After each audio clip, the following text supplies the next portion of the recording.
Hi everybody, my name is Margot Saint-Jalme and I'm a second year PhD student, and I'm working on microstructure evolution during multi-axial processing of TI64.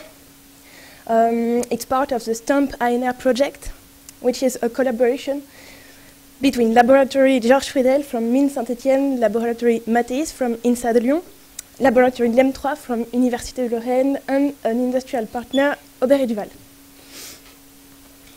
Okay, so the outline of this presentation is the following one. With the introduction, I will present you the context of this study, and then I will quickly describe the material of the study and its rheology, and finally we will arrive to the core experimental mean of the study with max-strain hot forging tests. And finally, I will present you the prospects of this work.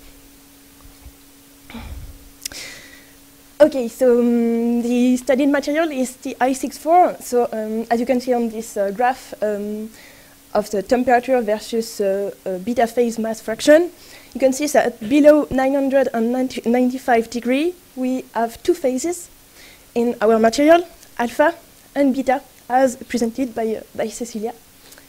And the temperature of transition from two phase to one phase is 995 degrees. So this study is done in the context of industrial open die forging. So first, the first goal of this process is to obtain a long product from the ingot. And also, another objective is to globularize the alpha phase. So, to illustrate this, we start with this microstructure, which is beta transformed. So, it's just after the forging step of homogenizing and recrystallization in the beta phase domain. And then we are going to work below the transverse in the two-phase domain to break the lamellae of alpha phase to obtain equiaxed grain of alpha phase in a beta matrix. Voilà. This is globularization. And so here is the mechanism of globularization proposed by Weiss in 1986.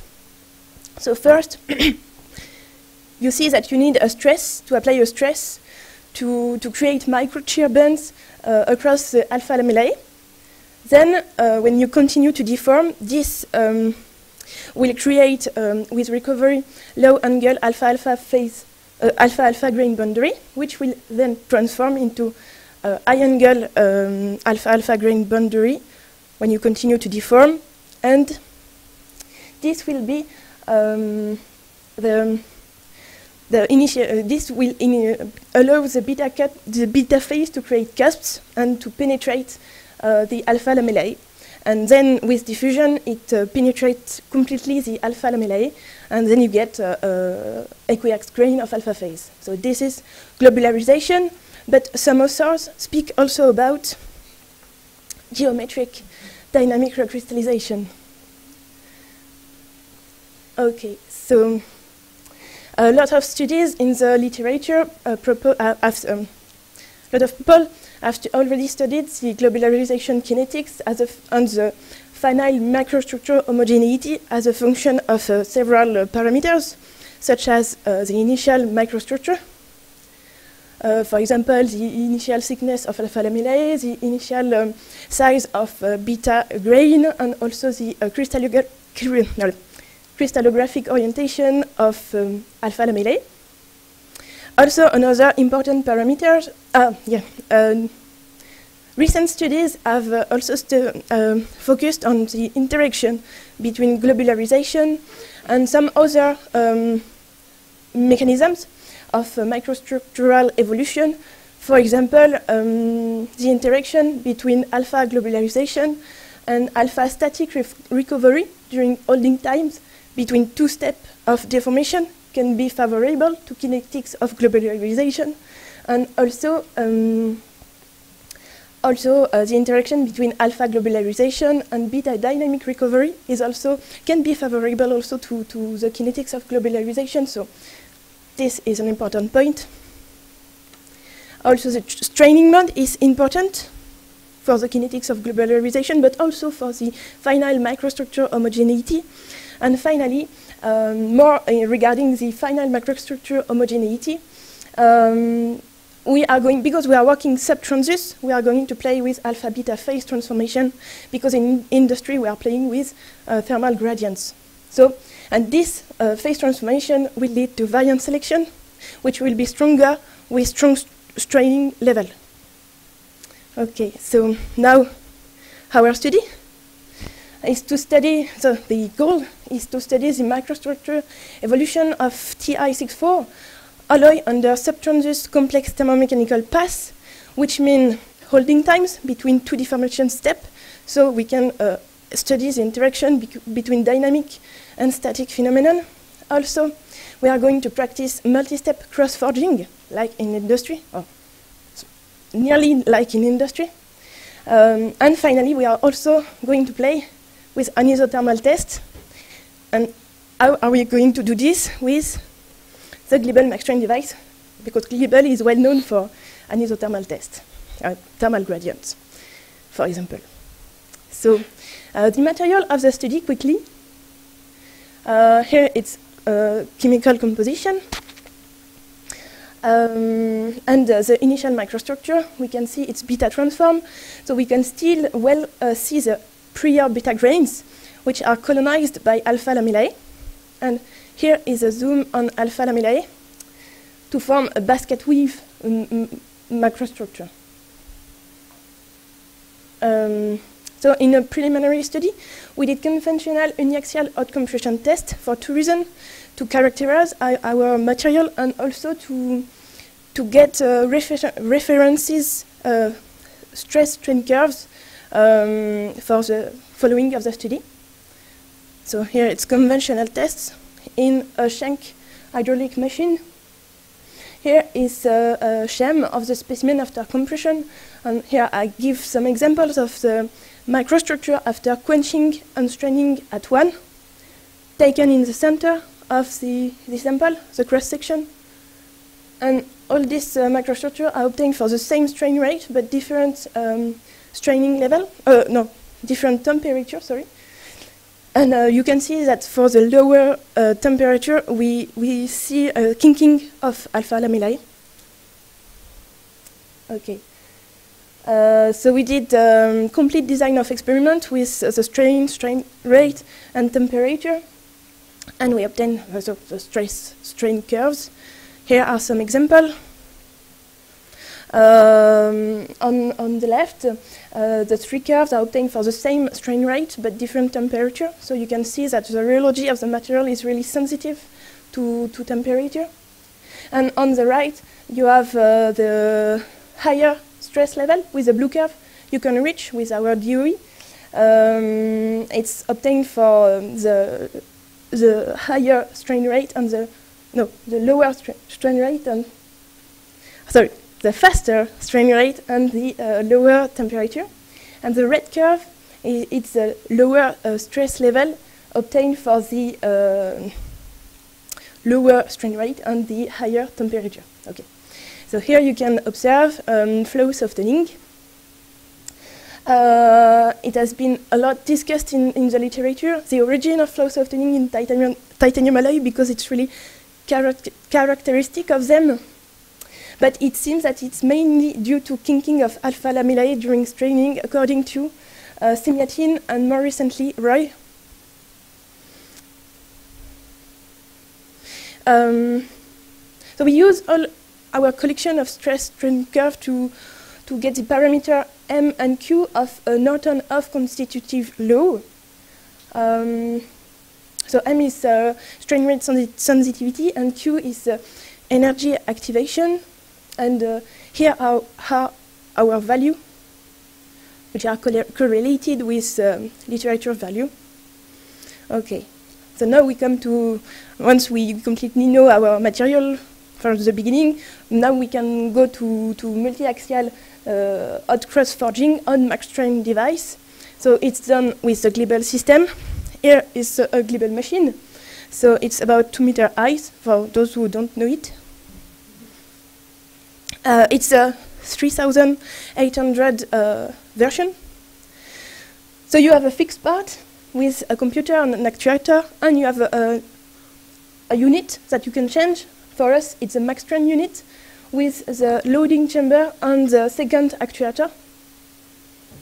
And so this device, MaxStrain unit, can allows us to perform automated hot cross forging tests. And here is a classical sequence of a MaxStrain test. So first you hit your sample.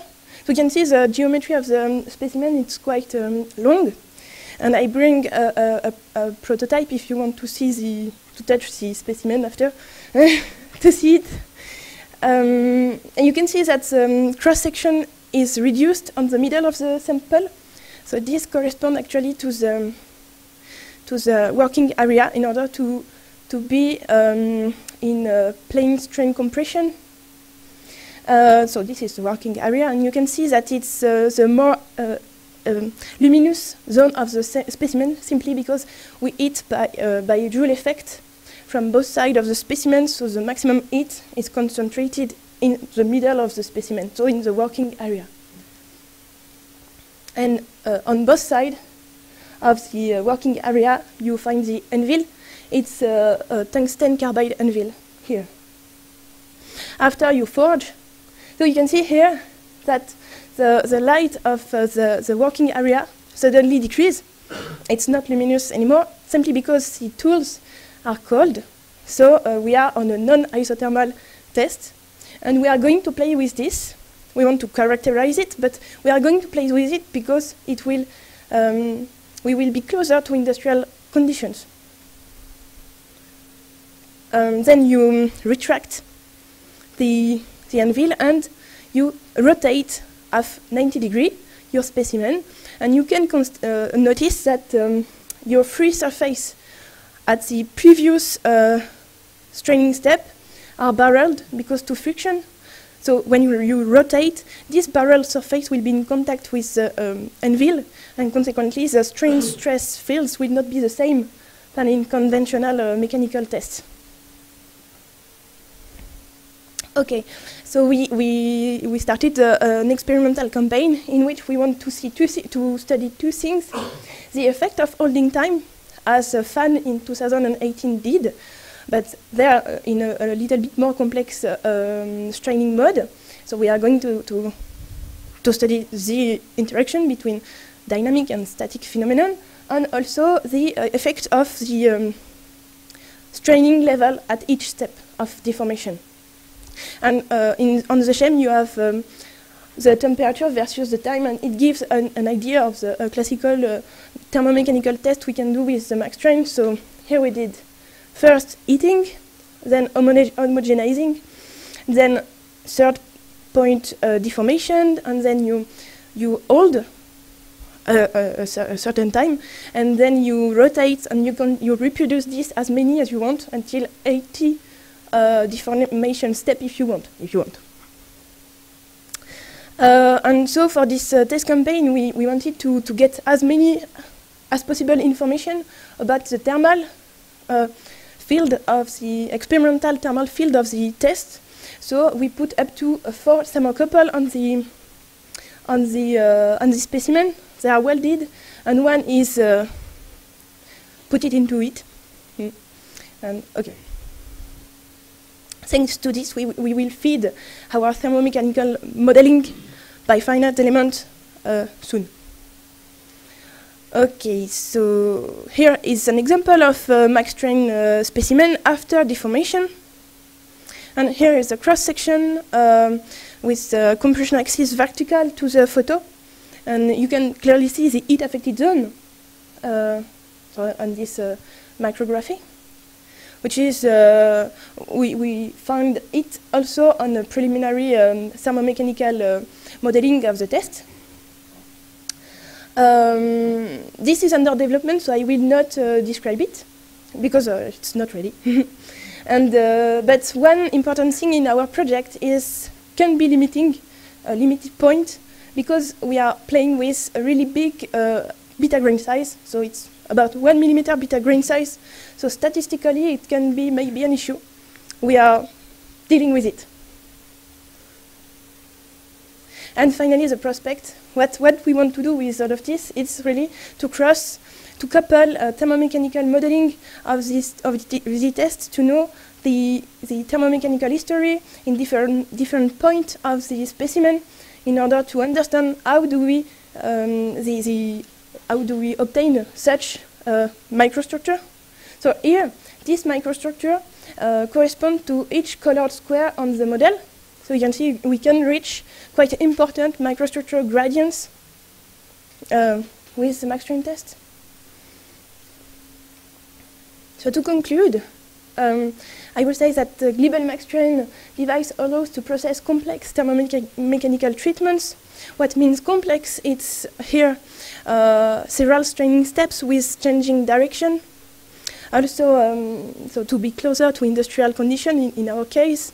Also, an isothermal straining step. And also the possibility to program holding times between straining steps. And finally, a high reproducibility of the thermomechanical routine, not of the results, microstructural results, but of the thermomechanical routine once it is properly set. Because it's really not a black box test. And as you can see, finite element modeling of the test is really necessary to understand how do we get such microstructure. And to finish, I would say that I think Glibel MaxStrain could be really interesting, a promising tool to study, for example, recrystallization in a complex, exotic thermomechanical cycle. Thank you very much, Margot. Thank you.